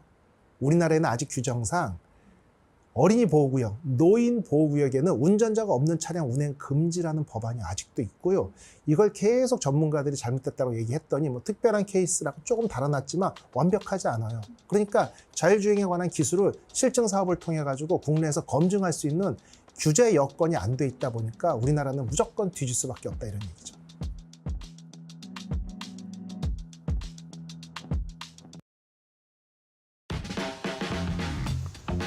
네, 시청자 여러분 안녕하십니까. 6월 25일 수요일입니다. 6.25네요. 예. 자, 오늘 이들 신문에 어떤 내용들 나왔는지 좀 살펴보도록 하겠습니다. 오늘은 산업면 12면에 있는 SK하이닉스 얘기를 좀 가져왔습니다. 어제 우리 주시장 3,100선을 또 돌파했죠. 3년 9개월 만에. 이 중심에는 SK하이닉스가 있습니다. 확실히 예전과는 분위기가 달라졌습니다. 예전에는 이렇게 뭐 지수가 이제 많이 올랐다 이렇게 된다 그러면 삼성전자 얘기를 보통 하죠. 근데 지금은 삼성전자, 물론 어제 삼성전자도 좀 6만 원대를 넘어서긴 했습니다. 사실은 삼성전자 6만 원대 회복보다는 SK하이닉스가 시가총액이 200조를 넘었다. 이게 더 큰 시장의 화두였다 말씀드릴 수가 있겠습니다. 거슬러 올라가면 SK그룹이 이 하이닉스를 인수한 게 2011년입니다. 한 4년 좀 넘은 거죠. 그 2011년 12월이니까 뭐 결국 2012년이라고 치면 대략 한 13년 정도 된 건데 그때 최태원 회장이 이 하이닉스, 그 당시에 하이닉스죠. 하이닉스를 인수하고 난 뒤에 임직원들한테 이런 얘기를 했다고 합니다. 아버지, 즉 고 최종현 선대회장이죠. 아버지 선대회장의 오랜 수건을, 오랜 꿈을 이뤘다라는 얘기를 했다고 합니다. 그러니까 상당히 감회가 깊었던 그런 일이었다는 겁니다. 그러니까 2000년대 초반부터 사실은 SK도 반도체 쪽을 하려고 이런저런 시도를 했었는데 금융위기도 왔고 하여간 여건이 좀 안 좋아서 결국 이제 포기를 했던 건데 그거를 2011년도에 최태원 회장 때 하이닉스를 인수하면서 이제 꿈을 이룬 거죠. 그 이후에 이제 하이닉스를 이렇게까지 좀 키워온 겁니다. 보니까요 어제 7.3% 올라서 27만 8,500원에 마감이 됐고요. 연초 이후에 6개월 만에 70조 원의 시가총액이 늘어났습니다. 원래 작년 1월에요. 광노정 CEO가 하이닉스 CEO가 CS 2024조 당시에는 그때에서 무슨 얘기를 했냐면 앞으로 3년 내에 하이닉스의 시총을 200조까지 만들겠다 이런 얘기를 했습니다. 그때만 해도요. 저도 사실 기억이 좀 얼핏 나더라고요. 어제 준비하면서 보니까 에이 했죠. 근데 그렇지 않습니다. 물론 3년 계획이 1년 반 만에, 그러니까 절반 만에 이루어진 겁니다. 역시 이제 HBM이 그만큼 이 AI 산업 시대에, AI 시대에 AI 칩 시장에서 차지하는 위상이 일종의 그냥 하나에 끼어 들어가는 그냥 들어가는 정도의 부품이 아니라 필수, 아주 핵심 부품이 됐다라는 거를 이제 반증하는 내용이라고 볼 수가 있겠습니다. 표를 하나만 좀 볼게요. 여기 좀 표가 있습니다만. SK하이닉스의 연간 투자 금액입니다. 2019년에 12조 쭉 가다가 2022년에 20조 근처까지 갔었죠. 그러다 2023년에 이때 되게 업황 안 좋았을 때였습니다. 6조까지 줄었다가 작년에 18조 근처까지 올라갔는데 올해는 20조 넘어가죠. 그러니까 이게 사실은 꾸준히 이렇게 하이닉스에 대한 이 그룹의 투자가 있었고 이게 결국은 지금의 시가총액을 이뤄냈다 이렇게 좀 볼 수가 있겠는데요. 사실은 이제 삼성전자에 비하면 투자 금액 자체가 아주 대단히 많다 이렇게 할 수는 없는데 결정적이 중요한 건 역시 HBM입니다. 2019년도에 삼성전자가 그러니까 2010년대 초반에 삼성전자가 HBM을 먼저 개발을 시작을 해서 하고 난 다음에 먼저 이제 물건을 만들어냈죠. 그 다음에 2019년도에 이거 돈 안 되겠는데 그러면서 그때 포기했습니다. 그때부터 SK하이닉스는 사실상 유일하게 국내에서 이 HBM을 연구 개발을 했고요. 그러나 이제 이렇게까지 성장을 한 거죠. 엔비디아가 처음에 삼성한테 가서 얘기했다가 퇴짜 맞고 하이닉스한테 가서 만들어 달라 해서 이제 그때부터 사실 본격적으로 된 게 2020년대 초반이라고 봐야 되는 거고. 그래서 이제 지금 불과 한 4, 5년 사이에 이렇게 위상이 달라지고 이제 메모리 분야에서는 SK하이닉스가 삼성전자를 제치고 글로벌 넘버 1이 됐습니다. 이제 메모리 쪽에서는 하이닉스가 대장주가 됐다 이런 얘기가 되는 거죠. 이것도 상당히 큰 의미가 있긴 합니다. 중요한 거는 그렇다면 이렇게 HBM이라는 한 어떤 상품에 이렇게 SK하이닉스의 위상이 좀 의존도가 높다 이런 얘기가 되는 거죠. 그럼 HBM의 향후 전망이 상당히 중요합니다. 최근에 카이스트에서 나온 얘기를 좀 보면 HBM이 좀 올해 HBM4가 이제 본격적으로 이제 하반기부터 이제 양산이 될 텐데 2029년입니다. 2029년에 HBM5가 상용화가 되고요. 32년에 HBM6, 35년에 HBM7, 그리고 38년에 HBM8까지 쭉 예상이 좀 되고 있습니다. 물론 그 사이에 여러 가지 기술의 어떤 한계들을 넘어서야 되겠습니다만 HBM8 얘기까지 벌써 나온다는 얘기니까 38년이면 한 3년 뒤 얘기죠. 그때까지 HBM 얘기가 나온다는 얘기는 뭐냐면 그만큼 HBM이란 이 메모리 반도체의 중요성이 전혀 뒤처지지 않고 앞으로 계속 커진다 이런 얘기가 되겠습니다. 결국 SK하이닉스 지금 전체 시장의 절반 이상을 차지하고 있는 SK하이닉스의 위상도 결코 이 HBM 시장 상황을 봤을 때는 줄어들지 않을 것 같다. 그러니까 향후에 장기적으로 SK하이닉스의 주가 전망도 좋게 보는 거고요. 그래서 최근에 특히 이제 외국계 IB들 중심으로 SK하이닉스의 리레이팅에 대한 얘기들이 좀 나오고 있습니다. 최근에 주가 흐름도 외국인의 기속적인 순매수도 결국 이런 시장에 대한 향후 장기적인 긍정 전망과 맥을 같이 하고 있다 이렇게 볼 수가 있겠습니다. 자, 오늘 두 번째 얘기는요. 트럼프 대통령 얘기로 다시 좀 돌아옵니다. 일단 중동 사태가 사실상 이제 해소가 됐기 때문에 이제는 다시 펀더멘탈로 시장에 관심이 올 수밖에 없죠. 그 중에 하나가 이제 관세의 문제 이어서 이제 이 미국의 이제 감세 법안 OBBB 하나의 크고 아름다운 법안, 이름도 참 거창합니다만 이거에 따른 시장 영향에 대한 얘기들을 좀 가고 있습니다. 일단 감세 이 부분은 이제 국채금리 상승이라든 이런 쪽으로 이제 얘기가 될 거고요. 그다음에 이 원BBB 법안 중에 또 중요한 게 하나가 있습니다. 감세를 준다는 얘기는 결국 세수가 줄는다는 얘기지 않습니까? 그러면은 미국처럼 이 재정 적자가 심한 나라가 세수를 줄이는 대신 뭔가 세수를 확보할 수 있는 다른 루트를 찾을 수밖에 없습니다. 그게 이제 원BBB 안에 들어가 있는 게 뭐냐면 해외 투자자들에 대해서 세금을 더 걷어들인다라는 겁니다. 소득세를 이제 더 부과한다라는 얘기가 좀 되는 건데요. 미국과 외국인 배당 이자 소득, 그다음에 미국 내 사업 소득, 부동산 양도 소득 이런 것들에 대해서 최대 50%의 양도세를 부과하겠다라는 게 지금 트럼프 대통령의 OBBB 법안에 들어가 있는 내용입니다. 우리나라 기관 투자자들 뭐 1년에 수십조 미국에 투자를 하고요. 그다음에 개인 투자자들도 특히 이제 이 배당 관련된 주식 투자 굉장히 많이 합니다. 슈드 같은 게 대표적인 예가 되겠죠. 근데 이게 만약에 예를 들어서 50%의 이 양도세를 부과를 하게 된다 그러면 미국에 투자를 한다라는 거에 대해서 굉장히 압박감을 느낄 수밖에 없습니다. 물론 투자라는 게 수익을 낼 수도 있지만 손실이 날 수 있는 거고요. 물론 손실 난다고 해서 양도세를 내리는 건 아니긴 하겠습니다만 이렇게 세금 부담을 안고 과연 미국에 대한 투자를 지금처럼 대규모로 할 수 있을 것이냐 상당히 좀 부담스럽고요. 또 하나는 이 제목에서도 보시는 것처럼 국민연금입니다. 국민연금 같은 경우는 미국의 국채에 상당히 많은 또 투자를 하고 있는 상황인데 미국 국민연금만 그렇겠습니다. 전 세계 이 국부펀드들이 대부분 다 마찬가지죠. 우리나라 외환보유액도 사실은 상당히 많은 부분을 미국의 국채에 골고루 투자를 하고 있고요. 그럼 그거에 대해서 이 세금을 이렇게 내야 된다는 상황이 된다 그러면 물론 이제 외환보유 같은 경우는 뭐 사고 팔고 하지는 않으니까 양도세에 대한 부담이 적긴 합니다만 국민연금은 또 다른 얘기죠. 그러다 보니까 이렇게 되면은 우리가 미국에 대한 투자를 좀 어떻게 될 것이냐 아주 심각한 그런 고민을 해야 될 상황이 올 수도 있습니다. 아직 이게 법안이 하원만 통과하고 상원을 통과한 건 아니기 때문에 기재부를 중심으로 해서 이제 대책회의를 좀 마련을 하고 있긴 한데요. 만약 법안이 상원까지 통과돼서 실제 시행이 된다고 그러면 사실 뚜렷한 방법이 없죠.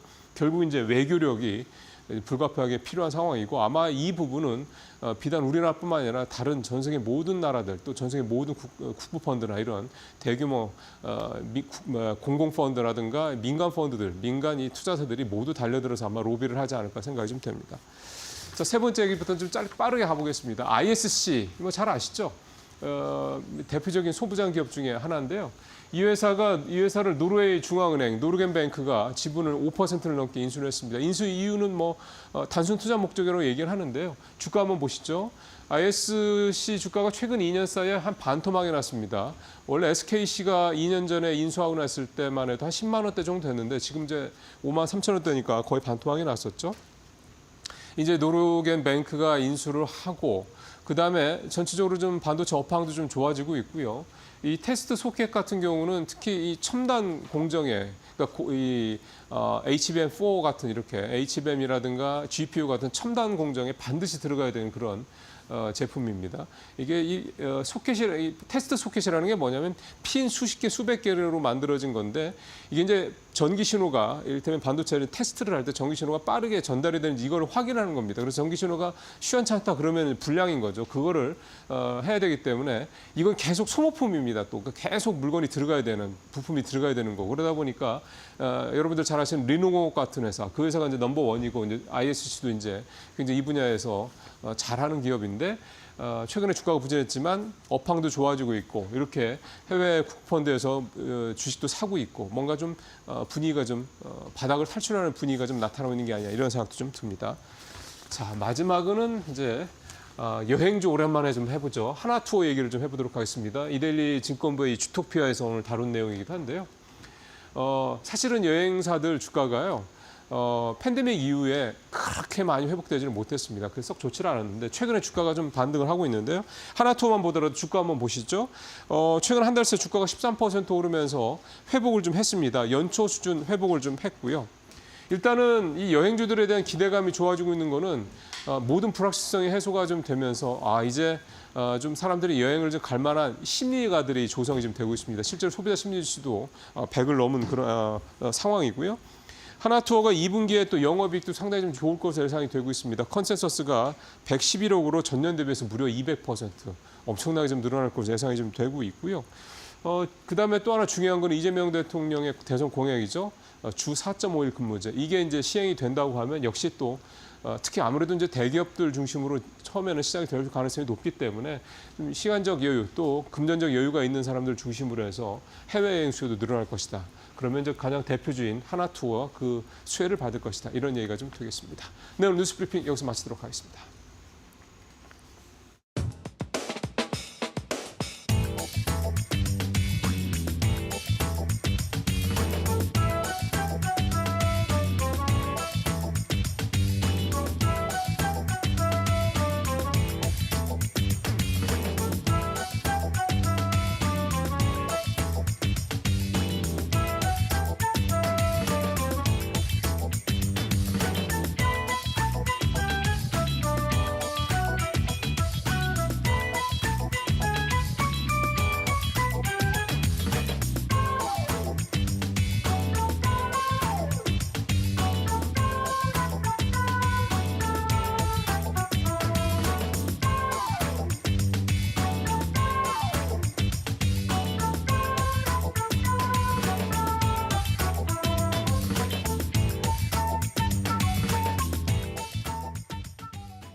시장의 이슈를 보다 깊이 있는 시각으로 들여다보는 시간입니다. 마켓 비하인드. 오늘은 이경수 하나증권 수석연구위원님과 함께합니다.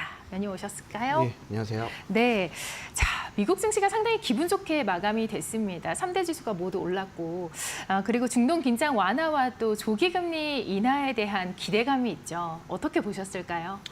일단 지금은 이제 유동성에 대한 말씀하셨던 것 같이 유동성에 대한 기대감이 가장 큰 것 같습니다. 이제 금리가 이제 떨어졌죠. 떨어졌고 지금 달러 인덱스가 떨어지면 웬만하면 이제 미국 증시 같은 경우에는 약간 조정을 보이는 그런 경향이 있습니다. 다만 이제 금리 같은 경우에는 금리 인하에 대한 어떤 기대감이 조금 더 부각이 되면서 전체적으로 유동성에 대한 시장의 어떤 관심도가 좀 높아졌다 이렇게 보시면 될 것 같고 특히나 이제 전일 같은 경우에는 미국 주 금일 같은 경우에는 이제 반도체 업종 위주로 많이 상승을 했죠. 그래서 오늘 이제 아니죠 내일 새벽에 발표될 이제 마이크론 실적에 대한 기대감이 상당히 큽니다. 최근에 이 HBM 관련한 어떤 수요, AI 관련한 그런 수요 관련한 마이크론의 실적 추정치가 계속 올라가고 있기 때문에 기본적으로 지금 어닝 서프라이즈를 시장에서는 예상을 하고 있다라고 보실 수가 있을 것 같고요. 그래서 실적에 대한 어떤 기대감뿐만 아니라 좀 전에 말씀드렸던 이제 유동성 이런 것들이 같이 하모니가 되면서 전체적으로 미국 증시의 어떤 그 기대감 그리고 이란과 이스라엘 어떤 전쟁에 대한 휴전에 대한 기대감, 안도 랠리 이런 것들이 다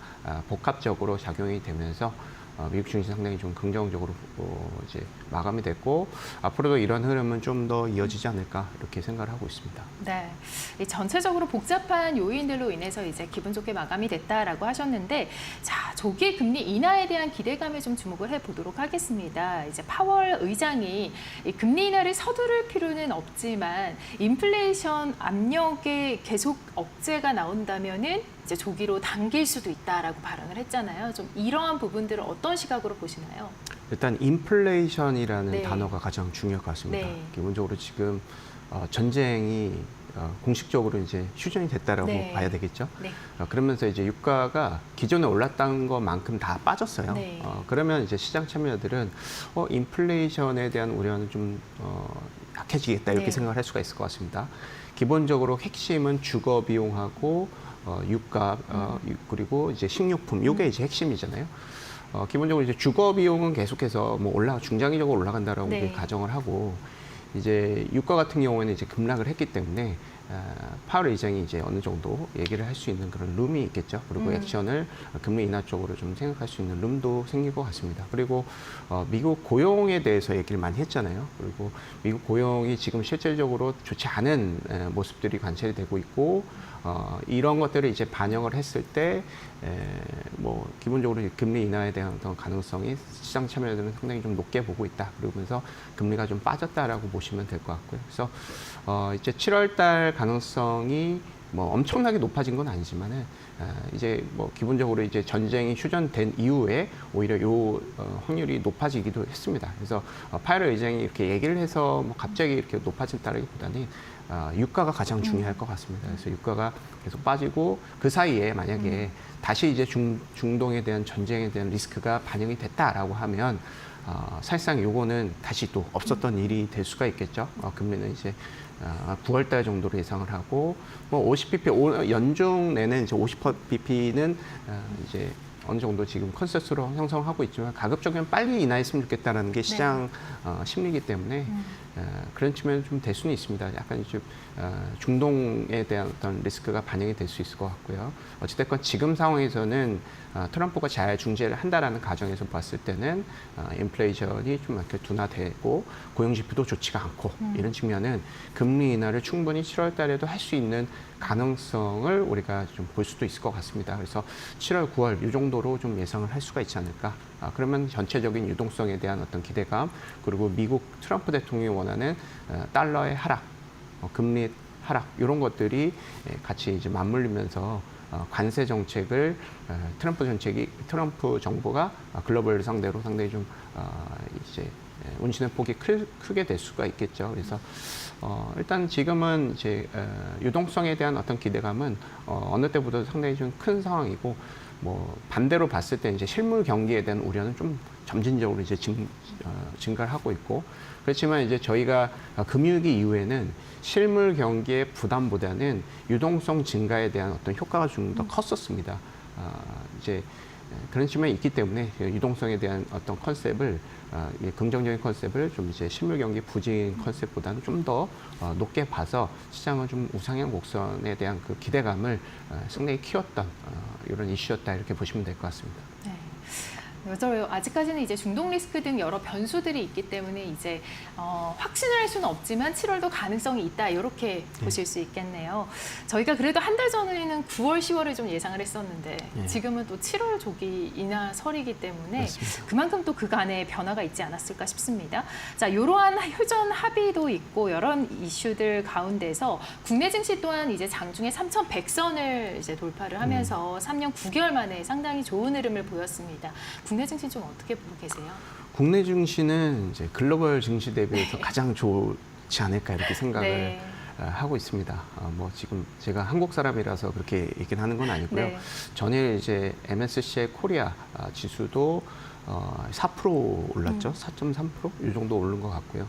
전반적으로 지금 이제 한국 증시는 여러 가지 모멘텀이 있다. 그러니까 지금 이제 이재명 대통령이 이제 취임하고 나서 좀 많이 올랐습니다. 원화 강세도 분명히 여러 가지 요소 중에 하나지만 기본적으로 이재명 대통령이 이제 추구하고 있는 것은 이제 주주 환원을 높이겠다. 그러면서 기존에 우리가 부동산만 너무 투자 자산으로 활용을 했는데 주시장을 잘 만들어서 이것을 부동산에 대한 투자 수단을 주식으로 이제 옮겨가겠다 이런 컨셉이잖아요. 상당히 컨셉은 좋은 것 같습니다. 지금 부동산 가격 모두 다 합치면 지금 이제 그러니까 부동산 총 시가총액이 한 6천조가 좀 넘고요. 이제 국내 시장 같은 경우는 3천조, 뭐 요 정도 2천조에서 3천 요 정도 이제 되는 상황이기 때문에. 오늘 큰 시장에서 이쪽으로 유동성이 좀 들어올 수가 있다라는 기대감이 일단 있는 상태에서 어떻게 국내 증시를 바꿀래라고 했을 때 이재명 대통령은 주주 환원에 대한 어떤 주주 환원책을 많이 쓰고 있다. 결국은 그런 거죠. 우리가 이제 부동산을 하나 사가지고 깔고 앉아 있으면 사실 배당을 못 받죠. 얼마든 못 받죠. 근데 이제 어찌됐건 시세 차익이 크기 때문에 이렇게 뭐 똘똘한 한 채라든지 상당히 좀 상급지 갈아타기 이런 것들을 많이 하는 거잖아요. 근데 이제 한국 주식 같은 경우에는 지금 배당 수익률 2.2%로 글로벌 대비해서 가장 낮은 수준입니다. 네. 배당 성향 자체도 20% 정도 되고요. 그런 것들을 이제 올리겠다는 겁니다. 그리고 기존의 주주환원이 왜 낮았느냐? 기본적으로 이거는 기업들, 재벌들의 어떤 승계 이슈가 분명히 있었다라는 측면이 있을 수가 있겠죠. 이런 것들을 여러 가지 이제 유인책을 많이 써야겠지만 그거에 대한 기대감을 갖는 것입니다. 그러면서 이제 상법 개정안부터 해가지고 그러니까 결국은 자설 매입 소각도 중요하고 막 여러 가지겠지만 자설 매입 소각은 사실 일시적인 컨셉이고요. 중장기적으로 우리가 투자자들이 제대로 유인을 하기 위해서는 배당을 올려야 됩니다. 배당을 2% 줬던 쿠폰을 3%, 4%를 주게 되면 사실은 이거를 안 올 이유는 없겠죠. 부동산 같은 경우에 배당 수익률이 없고 물론 수익형 부동산으로 성과를 얻을 수는 있겠지만은 주식 시장이 올라가는 과정에서 쿠폰까지 얻을 수가 있다. 네. 그리고 이 변동성이 배당이 높으면 높을수록 배당이 그 변동성이 줄어들 텐데 기존의 그 한국 주식에 대한 어떤 이미지는 변동성이 상당히 크고 내가 손실이 날 수도 있고 외국인들이 맨날 팔고 이런 컨셉이었는데 그거에 대한 핵심적인 이유는 한국의 글로벌 대비해서 주주환원율이 가장 낮다라는 그 원인이 되는 거잖아요. 네. 그래서 이런 것들에 대한 기대감이 가장 저는 1번인 것 같습니다.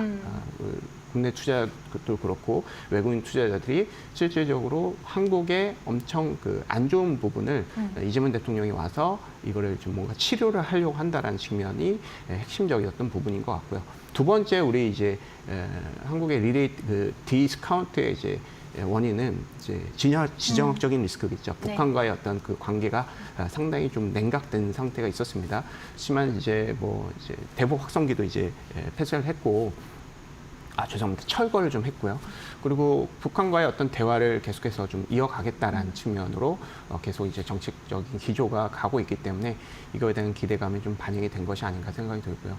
또 여러 가지 이유가 있겠지만 지금 워낙 강세가 나타나고 있고 달러를 하락을 시키려고 하는 미국 정부의 어떤 그 이제 흐름이 또 실질적으로 좀 먹혀가고 있습니다. 그러면서 워낙 강세가 나타나고 있고 그러면 외국인 투자자들이 달러 자산 외에 다른 자산에 대한 모멘텀을 볼 텐데 한국 같은 경우는 상당히 모멘텀이 좋다라는 것이죠. 주주환원이 글로벌 대비해서 20% 가장 낮고 중국도 지금 35%까지 됐는데 한국이 너무 20%로 배당성이 너무 낮다라는 측면 이거에 대한 모멘텀을 주가로 반영이 했다라고 보시면 될 것 같습니다. 물론 중간에 정부와 기업 간의 어떤 이제 말이 잘 안 돼가지고 배당이 좀 안 올라가다라고 하면 그거는 또 리스크가 될 수는 있겠죠. 그렇지만 한국의 초대형주 기준으로 봤을 때는 상당히 정부의 어떤 그 니즈에 맞춰서 발빠르게 움직이려고 하는 그런 흐름이 많이 관찰이 되었습니다. 기본적으로 이제 삼성전자, 현대차 모두 다 배당을 좀 많이 하는 쪽이고요. 해당 기업들의 배당을 좀 추가적으로 올리고 여타 이 중견기업들의 어떤 배당을 좀 더 추가적으로 올린다라고 하면 사실상 한국의 주주환원율을 중장기적으로 올릴 것이고 이거를 법제화하는 그리고 이거에 대한 배당 소득세를 분리과세를 하면서 여러 가지 유인책을 좀 쓰는 그런 정책에 대한 기대감 그리고 정부도 이런 정책을 좀 잘 내고 신속하게 많이 내야겠죠. 그래서 이거에 대한 기대감이 좀 있다. 그래서 결론적으로는 지금 한국이 글로벌 대비해서의 디스카운트율이 55%입니다. 글로벌이 예를 들어서 20배다라고 하면 한국은 10배라는 것이죠. 근데 이게 평균적으로보다도 지금 더 디스카운트가 심화된 거예요. 평균적인 수준은 저희가 한 35%에서 30%로 이렇게 보고 있거든요. 일단 기존의 평균의 디스카운트만 가고 여기에서 추가적으로 업세이드가 있다라고 컨셉을 보고 이제 우리가 전략을 세울 수가 있는데 첫 번째 타겟은 우리 평균 디스카운트 30%까지 간다라고 하면 그때는 한국의 PR이 12.6배고 업세이드가 30% 나오는 거죠. 그러면은 4,000포인트입니다. 그래서 저는 상당히 한국 증시에 대한 어떤 포텐셜을 상당히 좀 크게 보고 있고요. 물론 지금 배당 성향이라든지 한국의 어떤 기업 이익 모멘텀은 좋지는 않은 상황입니다. 근데 핵심이 그게 아니라 기본적으로 지금 이제 글로벌 유동성과 함께 한국의 어떤 주주환원 정책 이런 것들이 핵심적인 키가 되기 때문에 한국 증시에 대한 어떤 기대감은 상당히 크고 지금 고객의 탁금도 상당히 늘어나고 있잖아요. 네. 이러한 측면도 상당히 긍정적인 컨셉이다. 좀 전에 말씀드렸다시피 부동산의 시가총액이 6천조입니다. 네. 6천조가 넘는데 지금 고객 유택감이 65조예요. 네. 상당히 낮습니다. 네. 그래서 물론 이것이 국내 증시에 이렇게 유입이 되는지 다시 이제 빠져나가는지는 이제 리스크가 될 수 있겠지만 추세적으로는 저는 올라갈 것으로 보고 있기 때문에 고객 예탁금도 기존 고점인 한 90조 그 정도까지는 충분히 가능하다라고 생각을 하고 있습니다. 좀 개인적으로 상당히 좀 긍정적으로 보고 있습니다. 네, 좋습니다. 자, 반도체 쪽으로 우리 증시에서 지금 상당히 훈풍이 불고 있습니다. SK 하이닉스도 상당히 흐름이 좋은 상황에서 7월에 좀 어떤 종목들이 좀 주목을 받을지 궁금하거든요. 어떤 종목들을 좀 유념해서 보고 계세요? 일단은 지금 서두에서 말씀드렸다시피 네. 지금 핵심적인 컨셉은 미국도 그렇고 한국도 그렇고 네. 글로벌 유동성이 풀린다라는 것이고 글로벌 유동성이 풀리는 자금의 첫 번째 수혜는 반도체입니다. 네. 왜냐하면 이제 투자를 제일 많이 하는 쪽이고 가장 수요가 많이 있는 쪽이기 때문에 저금리로 돈을 빌려서 투자를 하면 상당히 좀 긍정적인 컨셉이 될 수가 있겠죠. 지금 수요가 상당히 좀 크기 때문에 여러 가지 공장을 더 많이 세울 수도 있고 신기술도 개발을 할 수가 있고 여러 가지 이제 고객의 니즈를 맞추는 편리시설을 많이 만들 수가 있는 쪽이 이제 반도체이기 때문에 기본적으로는 지금은 한국의 반도체도 그렇고 글로벌 반도체가 유동성 장세의 핵심적인 이제 아이디어가 될 수가 있겠다. 그리고 요거에 대한 수요를 맞추기 위해서 이제 전력기기라든지 여러 가지 부가적인 업종군들이 나오는 거죠. 반도체 부품이라든지 이런 쪽이 나오는 것이기 때문에 핵심은 이제 반도체 쪽이라고 보시면 될 것 같고요. 그래서 질문이 이제 반도체가 어떤 종목 말씀을 하신 거잖아요. 네. 그래서 한국 같은 경우에는 SK 하이닉스가 단연 1등이 되겠죠. 네. 지금 분기별 이제 OP 기준으로 봤을 때는 8조, 9조를 예상을 하는 것이 이제 하이닉스이기 때문에 그러니까 한국 안에서 분기별 이익이 1등인 그런 기업이 되었습니다. 삼성전자 같은 경우에는 6조에서 7조로 많이 다운이 됐고요. 네. 그래서 HBM이 글로벌적인 어떤 수요가 핵심적인 어떤 상품이기 때문에 그쪽을 제일 잘하는 SK 하이닉스가 제일 좋을 것 같고 글로벌 기준으로 보면 이제 내일 실적 발표하는 마이크론이라든지 이런 기업들이 되겠죠. 마이크론, AMD, 팔란티어, 엔비디아, 오라클, 브로드컴 너무 많을 것 같습니다. 해당 기업들에 대한 기대감은 중장기적으로 이어질 수 있다. 근데 우리가 생각해야 되는 것은 마이크론 같은 경우는 이제 미국 기업이잖아요.